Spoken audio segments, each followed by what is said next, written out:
সকাল সকাল ঘুম থেকে উঠে একই কাণ্ড করলো আমার হাজবেন্ড। দেখেন পুঁইশাক গাছ কেটে একদম পরিষ্কার করে দিতেছে, কারণ তার ধারণা পুঁইশাক গাছে হয়তো আমার সিম গাছ নষ্ট করে ফেলেছে। আসলে জানি না কি থেকে কি হয়ে গেছে, বুঝতেছি না। সিম গাছ এত সুন্দর গাছ হয়েছিল, সে গাছগুলো নষ্ট হয়ে গেছে। তো আমার কথাতেই পুঁইশাক গাছ রেখেছিল, কারণ পুঁইশাকে যে ছোট ছোট যে ফুল আসে, যে ছোট ছোট দানাগুলো, ওগুলো খেতে অনেক মজা। সে কারণে আমি বলতেছিলাম যে গাছগুলো রেখে দাও, সে কারণে রেখে দিয়েছিল, তাহলে অনেক আগে কেটে ফেলতো। তো আমার কথাতেই গাছগুলো কাটতেছে। ঘুম থেকে উঠে মুখে মেসওয়াক নিয়ে এই গাছ কাটা শুরু হয়ে গেছে। মনে যখন যেটা হবে, মনে করেন একটা কথা বলার সাথে সাথে সে কাজটা করে ফেলবে। এদিকে দাদি শাশুড়ি বসে বসে বলতেছে এই গাছগুলা কিসের জন্য কাটতেছে আমার নাতি, এরকম বলতেছে। আমি বলতেছি কাটবো না, কি করবো, গাছ তো নষ্ট হয়ে যাইতেছে, সিম গাছ।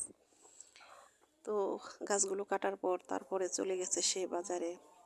বাজারে গিয়ে দেখেন কতগুলা পুঁটি মাছ নিয়ে এসেছে। তো পুঁটি মাছগুলো এক হাতে কেটে নিলাম। মাছগুলো কাটতে আমার অনেক কষ্ট হয়েছিল, অনেকগুলা মাছ কেটে একবারে ক্লান্ত।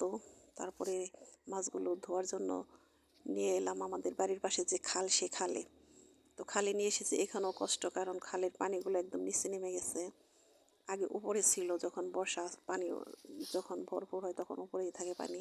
তো আমি নিচে নেমে মাছগুলো সুন্দর করে পরিষ্কার করে নিতেছি চালাই করে। আমি বর্ষা মাসে বেশিরভাগ ছোট মাছ, বেশি মাছ হলে আমি এই খালে নিয়ে আসি। খালে এনে এই খোলামেলা পানিতে চালাই করে এই মাছগুলো আমি পরিষ্কার করে নেই। আমার খুব ভালো লাগে।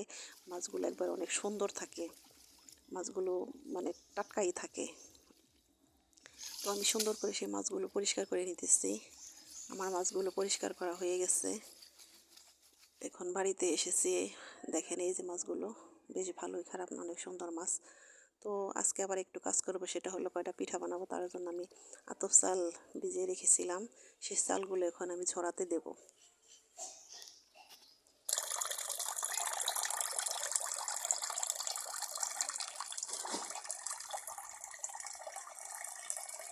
তো আমার চালগুলো ঝরানো শেষ, গুঁড়িটা ভাঙানো শেষ হয়েছে। তো আমি এখন পিঠার জন্য আমি গুঁড়িটা রেডি করতেছি। তো আমি আজকে পিঠা বানাবো, তেলের পিঠা, যেটাকে ভাজা পিঠা বলে, সেই পিঠাটা বানাবো। তার জন্য আমি আতপ চালের গুঁড়া নিচ্ছি আর কি, তার মধ্যে কিছু নিয়ে নিতেছি ময়দা। এগুলো আমি ভালো করে, আর গুড়, পরিমাণ মতো লবণ, এগুলো দিয়ে আমি ভালো করে মেখে রেখে দেবো কিছুক্ষণ। দুপুরে রান্নার পর তারপরে এটা আমি পরে ভেজে নেব।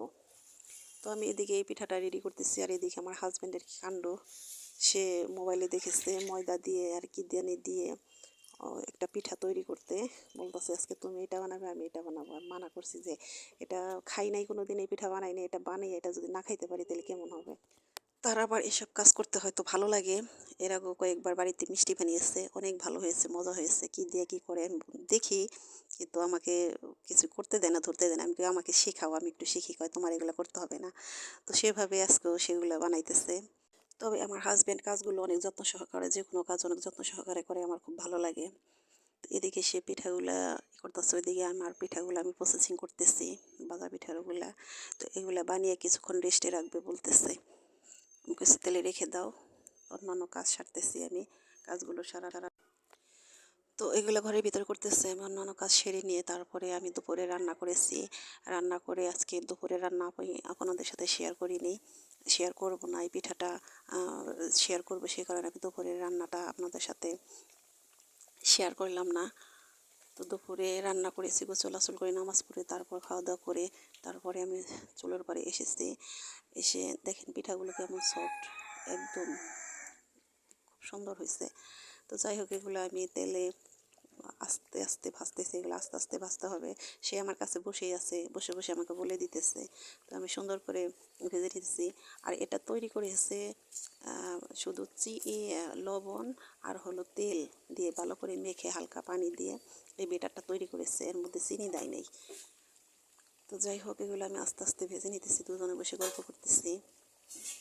এদিকে ঘরে এসে শিরাটা তৈরি করতেছে সে নিজের থেকেই, আমাকে বলেও নাই। আমি বলছি যে আমি শিরাটা তৈরি করে দেবো নে, তুমি, তোমার করতে হবে না, তুমি পারবে না। বলতেছে যে আমি পারবো, তুমি পারবে না, তুমি তো বলছিলে যে এটা খাই নাই কোনো দিন, এটা পারবোই না। তো যাই হোক, সেটা তো তৈরি করে তারপরে এনে এই যে পিঠাটা ভিজিয়েছে।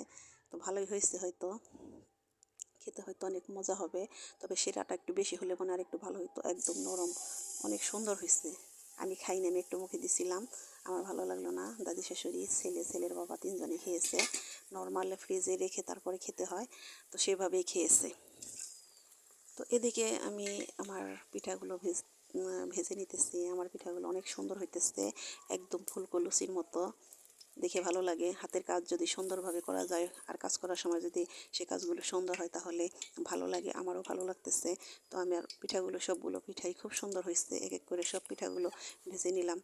তো আপুরা, আমার এই আপু ভাইয়ারা দূর দূরান্ত যে যেখান থেকে আমার এই ব্লগ ভিডিওটা দেখতেছেন, আমার কথাগুলো, আমার কাজগুলো কেমন লাগলো অবশ্যই আমাকে কমেন্ট করে জানাবেন।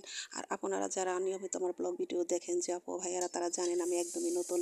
অবশ্যই ভিডিওটা দেখার সময় অবশ্যই একটা লাইক দিবেন। আর যারা নতুন আমার এই ব্লগ ভিডিওটা দেখবেন, অবশ্যই আমার ভিডিওটা যদি একটু ভালো লেগে থাকে তাহলে অবশ্যই সাবস্ক্রাইব করে পাশে থাকবেন, আমার জন্য দোয়া করবেন। আপনাদের জন্য রইল শুভকামনা। আল্লাহ হাফেজ, আসসালামু আলাইকুম।